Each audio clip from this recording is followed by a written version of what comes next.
देश के प्रधानमंत्री नरेंद्र मोदी 28 मई को भारत के नए संसद भवन का उद्घाटन करेंगे। इसको लेकर एक तरफ जहां लोगों में उत्साह का माहौल देखा जा रहा है, तो वहीं कई विपक्षी दल पीएम के हाथों संसद भवन के उद्घाटन को लेकर अपना विरोध जता रहे हैं। कांग्रेस समेत कुल 21 ऐसे राजनीतिक दल हैं जो उद्घाटन समारोह का बहिष्कार करने का ऐलान कर चुके हैं, जबकि भारतीय जनता पार्टी के साथ एनडीए के 18 दल और गैर एनडीए के 7 दलों के उद्घाटन समारोह में शामिल होने की उम्मीद जताई जा रही है।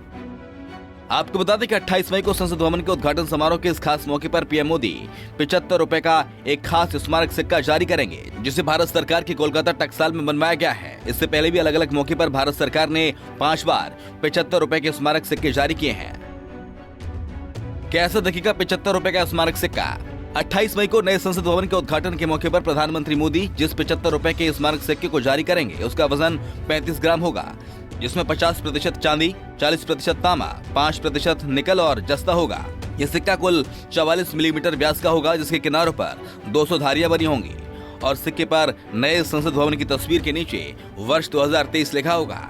सिक्के के आगे वाले भाग में अशोक स्तंभ का सिंह शीर्ष होगा, उसके नीचे सत्यमेव जयते लिखा होगा। सिक्के की बाईं परिधि पर देवनागरी लिपि में भारत और अंग्रेजी में इंडिया लिखा होगा। केंद्रीय वित्त मंत्रालय ने 28 मई को नए संसद भवन के उद्घाटन के अवसर पर 75 रुपए का स्मारक सिक्का जारी करने की घोषणा की है। केंद्रीय वित्त मंत्रालय ने जानकारी देते हुए बताया कि सिक्के पर नए संसद भवन की तस्वीर के साथ संसद परिसर लिखा होगा।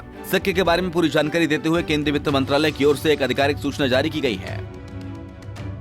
संसद भवन में ऐतिहासिक राजदंड सेंगोल होगा स्थापित। 28 मई को पीएम मोदी के हाथों नए संसद भवन के उद्घाटन के मौके को खास बनाने के लिए केंद्र सरकार की ओर से जोरों शोरों से तैयारियां की जा रही हैं। 28 मई को दोपहर 12 बजे पीएम मोदी संसद भवन का उद्घाटन करेंगे। इस दौरान पीएम मोदी उन 60,000 श्रमिकों को सम्मानित भी करेंगे जिन्होंने संसद भवन के निर्माण में अपना योगदान दिया। इसके साथ ही भारत के नए संसद भवन में सत्ता हस्तांतरण के प्रतीक के तौर पर भारत की शान माने जाने वाले सेंगोल को लोकसभा स्पीकर की कुर्सी के पास स्थापित किया जाएगा। अगस्त 1947 को भारत के प्रथम प्रधानमंत्री पंडित जवाहरलाल नेहरू को सत्ता हस्तांतरण के प्रतीक के तौर पर सेंगोल सौंपा गया था, जो अब तक इलाहाबाद म्यूजियम में नेहरू दीर्घा में रखा गया था। वो सेंगोल अब पीएम मोदी संसद में स्थापित कर राष्ट्र को समर्पित करेंगे। नए संसद भवन में सेंगोल के स्थापित किए जाने पर भारत के पहले गवर्नर जनरल सी राजगोपालचारी के परपोते सीआर केसवन ने खुशी जाहिर करते हुए कहा कि इसके लिए मैं पीएम मोदी को धन्यवाद करता हूं, जिन्होंने पवित्र राजदंड सेंगोल को फिर से जीवंत किया। ये राजदंड अब तक इलाहाबाद संग्रहालय में ये कहकर रखा गया कि ये एक गोल्डन वॉकिंग स्टिक है जो पंडित नेहरू को दी गई थी। Whenever we think about the transfer of power and the day of independence, most of us Indians only recall the Tryst of Destiny speech and the stroke of the midnight hour. Many of us didn't know about this momentous, important, significant occurrence in the transfer of power with the sacred scepter, which is the Sengol. So, first, as an Indian, I would like to thank our Honorable Prime Minister Narendra Modi ji. I want to express my heartfelt thanks.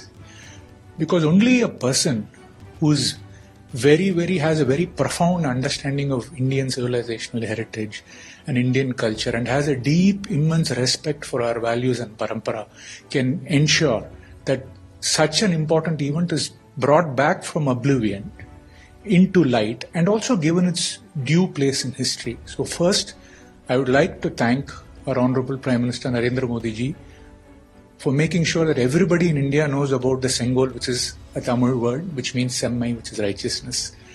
If we know in 1927, when the current parliament building was opened, it was done on January 17th. It was done by the then Governor General Lord Irwin. When the ceremony happened, there was no trace of any Indian value, culture, heritage. But now I'm very happy to say, in direct stark contrast, on May 28th, when the Honorable Prime Minister will be unveiling the new Parliament building. वहीं देश के रक्षा मंत्री राजनाथ सिंह ने आज उन सभी दलों से 28 मई को संसद भवन के उद्घाटन के मौके पर शामिल होने की अपील करते हुए कहा कि संसद भवन का उद्घाटन एक ऐतिहासिक अवसर है जो 21वीं सदी में फिर नहीं आएगा। मैं उन सभी दलों से आग्रह करूंगा जिन्होंने कार्यक्रम के बहिष्कार का ऐलान किया है, वो अपने राजनीतिक लाभ हानि से परे जाकर फिर से विचार करें। आगामी 28 मई को प्रधानमंत्री श्री नरेंद्र मोदी नए संसद भवन को राष्ट्र को समर्पित करके भारतीय लोकतंत्र के इतिहास में एक नया अध्याय जोड़ने जा रहे हैं। नया संसद भवन भारत के लोकतांत्रिक संकल्प के साथ साथ 140 करोड़ भारतीयों के स्वाभिमान और उनकी आकांक्षाओं की भी अभिव्यक्ति है। संसद भवन का उद्घाटन एक ऐतिहासिक अवसर है जो अब 21वीं सदी में दोबारा नहीं आने वाला है और इस शुभ अवसर पर संसद या राष्ट्रपति को विवाद में लाने से किसी को भी बचना चाहिए। तकनीकी दृष्टि से यह संसद का कोई सत्र नहीं बुलाया गया है, यह तो संसद भवन के उद्घाटन का समारोह है। अतः हमें संवैधानिक सत्र और सार्वजनिक समारोह का अंतर समझना चाहिए। राजनीतिक विरोध के अनेक अवसर आते जाते रहेंगे और मैं यही आग्रह करूंगा कि जिन दलों ने समारोह के बहिष्कार का निर्णय लिया है वे अपने फैसले पर राजनीतिक लाभ हानि से परे जाकर वह पुनर्विचार करें और इस समारोह में भाग लेकर ऐतिहासिक क्षण के वह साक्षी बने। मैं यही अपील करना चाहूं। Bureau report, Punjab Kesari TV.